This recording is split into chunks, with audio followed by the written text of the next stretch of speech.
শিৱসাগৰত smart kid abacus কেন্দ্ৰত কৃতি ছাত্ৰ-ছাত্ৰীৰ সম্বৰ্ধনা অনুষ্ঠান। শিৱসাগৰ নগৰস্থিত শাৰ্পনেছ ফাউণ্ডেশ্যনৰ স্মাৰ্ট কিড এবেকাছ কেন্দ্ৰত দেওবাৰে এক অভিনন্দন অনুষ্ঠানৰ আয়োজন কৰা হয়। উক্ত অনুষ্ঠানত মাছ প্ৰতিষ্ঠানৰ দ্বাৰা আয়োজিত সৰ্বভাৰতীয় পৰ্যায়ৰ গণিত প্ৰতিযোগিতামূলক পৰীক্ষাত দ্বিতীয় স্থান লাভ কৰা কৃতি শিক্ষাৰ্থী ময়ূক কাশ্যপক বিশেষভাৱে অভিনন্দন জনোৱা হয়। মাত্ৰ ৩ মিনিটৰ ভিতৰত ৮০টা প্ৰশ্নৰ পৰা ৭৭টা প্ৰশ্নৰ সঠিক সমাধান কৰি ময়ূকে এই সাফল্য অৰ্জন কৰে। তেওঁৰ লগতে কেন্দ্ৰৰ আন কেইবাগৰাকী ছাত্ৰ-ছাত্ৰীকো মানপত্ৰ মেডেল আৰু ট্ৰফিৰে সন্মানিত কৰা হয়। অনুষ্ঠানত শৈশৱ প্ৰি স্কুল চেইনৰ সঞ্চালিকা পুৰবী বৰুৱা দেউৰীয়ে বিশেষ অতিথি হিচাপে উপস্থিত থাকি কৃতি ছাত্ৰ-ছাত্ৰীসকলক উৎসাহিত কৰে। অনুষ্ঠানটো পৰিচালনা কৰে কেন্দ্ৰৰ প্ৰশিক্ষক আব্দুল কৰিম আহমেদে। শাৰ্পনেছ ফাউণ্ডেশ্যনৰ প্ৰতিষ্ঠাতা মুজাম্মিল হকে ছাত্ৰ-ছাত্ৰীসকলক অভিনন্দন জনাই ভৱিষ্যতত অধিক ভাল ফলাফলৰ বাবে একাগ্ৰচিত্তে চেষ্টা অব্যাহত ৰাখিবলৈ আহ্বান জনায়। আমাৰ শাৰ্পনেছ ফাউণ্ডেশ্যনৰ উদ্যোগত এখন অভিনন্দন অনুষ্ঠান অনুষ্ঠিত হৈছিলে। ইয়াতে আমাৰ মাথছৰ অধীনৰ মাথছ হৈছে mental arithmetic and abacus all India talent search private limited. তাৰ অধীনত এখন চেম্পিয়নশ্বিপ প্ৰত্যেক বছৰে অনুষ্ঠিত হয় আৰু এই বছৰো জুন মাহত তাৰ পৰীক্ষা হৈছিলে 2024-25 বৰ্ষৰ বাবে।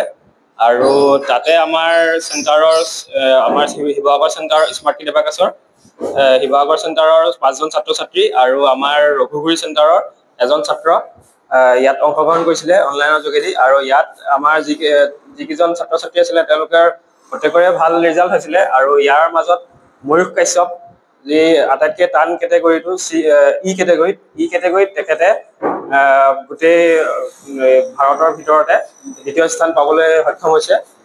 আৰু ইয়াত তেওঁ আটাইতকৈ যিটো টান কেটেগৰী আছিলে 3 মিনিটত 80টা ট্ৰিপল ডিজিটৰ 5 অংক কৰিব লাগে, তাত তেওঁ দ্বিতীয় স্থান অধিকাৰ কৰিবলৈ সক্ষম হৈছে। আৰু সেইকাৰণে এতিয়া তেওঁলোকৰ চাৰ্টিফিকেট আৰু ট্ৰফি সেইখিনি আজি তেখেতসকলক প্ৰদান কৰা হ'ল। আৰু সেইকাৰণে তেখেতসকলৰ কাৰণে আজি এই অনুষ্ঠানটো আমি অনুষ্ঠিত কৰিছিলোঁ।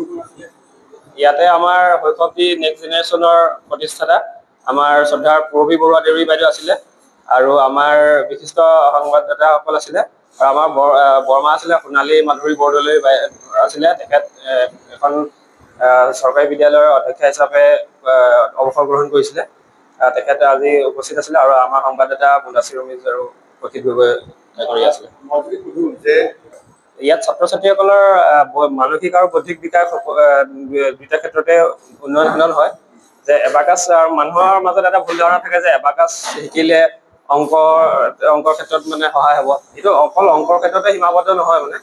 ই আটাইকেইটা ছাবজেক্টতে ইয়াত ই সহায় কৰে। কাৰণ এবাকাছ শিকিলে তেওঁলোকৰ যিটো কল্পনা শক্তি কল্পনা প্ৰৱণতাটো বৃদ্ধি পায়, তেওঁলোকৰ লিচেনিংছ পাৱাৰটো তেওঁলোকৰ প্ৰসাৰতা লাভ কৰে, তেওঁলোকে সহজে ডিচিশ্যন ল'ব পৰা এইটো যিটো গুণ সেইটো তেওঁলোকৰ প্ৰসাৰ লাভ কৰে।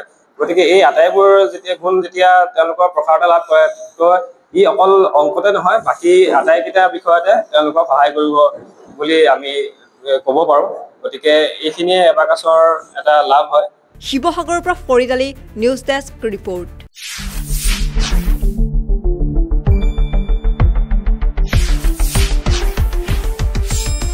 শুদ্ধ আৰু বিস্তৃত বাতৰিৰ বাবে চাই থাকক নিউজ ডেস্ক ৰিপৰ্ট।